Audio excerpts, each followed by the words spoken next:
హిందూ మతం నుంచి వేరే మతాల్లోకి మారిన వాళ్ళందరినీ తిరిగి మళ్ళీ హిందూ మతంలోకి చేర్చేలాగా రీకన్వర్ట్ చేయండి అని జగన్మోహన్ రెడ్డి గారు భూమన కరుణాకర్ రెడ్డి గారికి చెప్పారట. ఆయన టీటీడీ చైర్మన్గా ఉండగా హిందూ మతం నుంచి చాలామంది ఇస్లాంలోకి, క్రిస్టియానిటీలోకి మారారు. వాళ్ళందరినీ ఈ తిరుమల ఆలయం ద్వారా ఒక వ్యవస్థను ఏర్పాటు చేసి తిరిగి మతం మార్చడానికి వాళ్ళందరినీ కూడా మళ్ళీ హిందూ మతంలోకి తీసుకురండి అని జగన్మోహన్ రెడ్డి గారు కరుణాకర్ రెడ్డి గారు చెప్పారు. ఈ విషయాన్ని భూమన గారే స్వయంగా చెప్పారు. సందర్భం ఏంటి? తిరుపతిలో నిన్న భూమన కరుణాకర్ రెడ్డి గారి ఆధ్వర్యంలో ఇస్లాం మతంలోకి మారినటువంటి దంపతులు తిరిగి హిందూ మతాన్ని స్వీకరించారు. అదొక పెద్ద కార్యక్రమం కింద చేశారు. ఆ కార్యక్రమాన్ని నిర్వహించింది కూడా భూమన కరుణాకర్ రెడ్డి గారే. ఆ దంపతులు తిరుపతికి చెందిన వాళ్ళు 30 ఏళ్ల పాటు కువైట్లో ఉన్నారట. వాళ్ళ పేర్లు శ్రీనివాసులు రెడ్డి, పుష్ప. అయితే కువైట్లో ఉండగా అక్కడి స్థానిక పరిస్థితుల వల్ల వాళ్ళు ఇస్లాం మతంలోకి మారారు. అబ్దుల్లా, అమీనా అని పేర్లు మార్చుకున్నారు. వాళ్ళు తిరిగి వచ్చిన తర్వాత భూమన కరుణాకర్ రెడ్డి గారిని కలిశారట. చిన్నప్పుడు స్కూల్ మేట్స్ కూడా అన్నట వాళ్ళు. ఈ సందర్భంగా భూమన కరుణాకర్ రెడ్డి గారు మీరు మళ్ళీ హిందూ మతాన్ని స్వీకరించండి అని చెప్పి వాళ్ళకి ఉద్బోధ చేశారట. ఆ ప్రకారం వాళ్ళు మళ్ళీ హిందూ మతాన్ని స్వీకరించారు. అంటే మళ్ళీ వెనక్కి వచ్చారు. ఈ సందర్భంగా మాట్లాడుతూ భూమన కరుణాకర్ రెడ్డి గారు ఈ మాట చెప్పారు. ఏంటి? ముఖ్యమంత్రిగా ఉండగా జగన్మోహన్ రెడ్డి గారు ఈ సలహా ఇచ్చారు. ఏమని?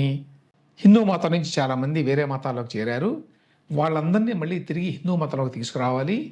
తిరుమల ఆలయం ద్వారా ఒక వ్యవస్థను ఏర్పాటు చేసి చేయండి అంటే అప్పుడు భూమన గారు ఒక 50 మందినో 60 మందినో పీఠాధిపతుల్ని పిలిపించి వారితో మాట్లాడి చేయడానికి ప్రయత్నించారట.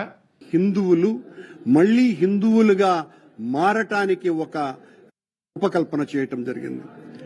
కొండ మీద మొత్తం హిందువులకందరికీ కూడా దిక్సూచిగా ఉన్న వెంకటేశ్వర స్వామి ఆలయం ద్వారా ఇతర మతాలలోకి వెళ్ళినటువంటి హిందువులు మళ్లీ హిందువులుగా మారటానికి ఒక వేదిక ఏర్పాటు చేయండన్న అన్నటువంటి నిర్ణయం మా నాయకుడు జగన్మోహన్ రెడ్డి గారిది.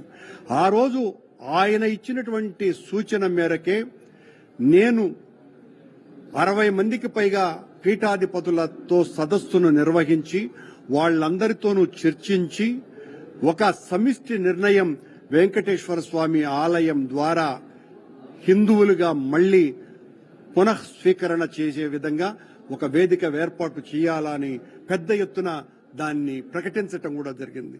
అది కార్యాచరణ జరిగేలోపే మా ప్రభుత్వం పోవటం.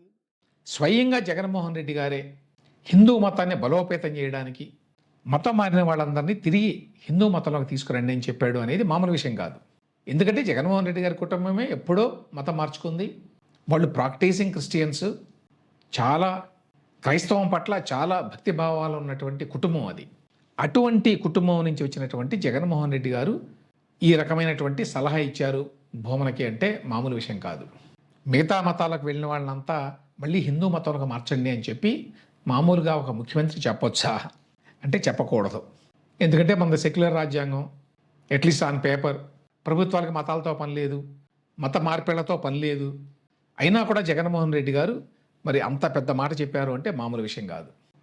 ఇదంతా భూమన గారు ఎందుకు చెప్తున్నాడు అంటే జగన్మోహన్ రెడ్డి గారు క్రిస్టియన్ కాబట్టి ఆయన హిందూ వ్యతిరేకి అనేటువంటి ముద్ర వేయడానికి రాజకీయంగా కొంత ప్రయత్నం జరుగుతుంది కాబట్టి అట్లా కాదు. జగన్మోహన్ రెడ్డి గారు అసలు హిందూ మతోద్ధారకుడు, హిందూ మతం పట్ల చాలా ప్రేమ ఉంది. ఎంత ప్రేమ ఉందంటే హిందూ మతం నుంచి వేరే మతాలకు చేరిన వాళ్ళందరినీ మళ్ళీ తిరిగి తీసుకురమ్మంటున్నాడు అని.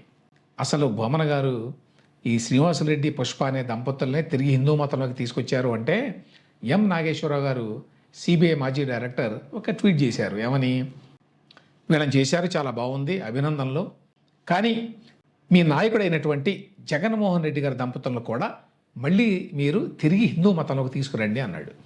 ఇట్లాంటి ప్రశ్న సహజంగా వస్తుంది, చాలామంది వేస్తారు కూడా. అదొకటి. ఇంకో పాయింట్ ఏమిటంటే భూమన కరుణాకర్ రెడ్డి అనే వ్యక్తి కూడా పబ్లిక్ లైఫ్లో ఉన్నారు. ఆయన చాలాసార్లు ఎమ్మెల్యేగా పనిచేశాడు, రకరకాల పదవుల్లో పనిచేశాడు, ఒక మెయిన్ స్ట్రీమ్ పార్టీలో ఉన్నాడు. అటువంటి వ్యక్తి మత మార్పిళ్ళకి పాల్పడవచ్చా? అది కూడా వ్యక్తిగతంగా ఎవరికైనా సలహా ఇస్తే అది వేరే విషయం. కానీ దాని ఒక పబ్లిక్ ఈవెంట్ కింద మార్చి తానే నిర్వహించవచ్చా అనే ప్రశ్నలు కూడా ఉన్నాయి. వీటన్నిటికీ మించి ఇందులో ఉన్నటువంటి మెయిన్ అంశం ఏంటంటే జగన్మోహన్ రెడ్డి గారిని హిందూ మతోద్ధారకుడిగా ప్రతిష్ఠించటం.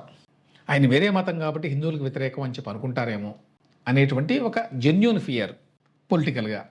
రెండోది ప్రోయాక్టివ్గా హిందువులను ఆకర్షించాలి, ఆకట్టుకోవాలి, జగన్మోహన్ రెడ్డి గారే హిందువులను ఆదుకుంటాడు అనేటువంటి మెసేజ్ని ఇవ్వాలి అనేటువంటి ప్రయత్నంలో బొమ్మన గారు ఈ మాటలన్నీ మాట్లాడాడు, ఈ పనులన్నీ చేస్తున్నాడు. ఇందులో వ్యక్తిగతంగా నా వ్యూ ఏంటంటే జస్ట్ బికాజ్ జగన్మోహన్ రెడ్డి గారు క్రిస్టియన్ కాబట్టి ఆయన హిందువులకు వ్యతిరేకంగా ఉంటాడు అనేటువంటి ఇంప్రెషన్ కరెక్ట్ కాదు అనేది.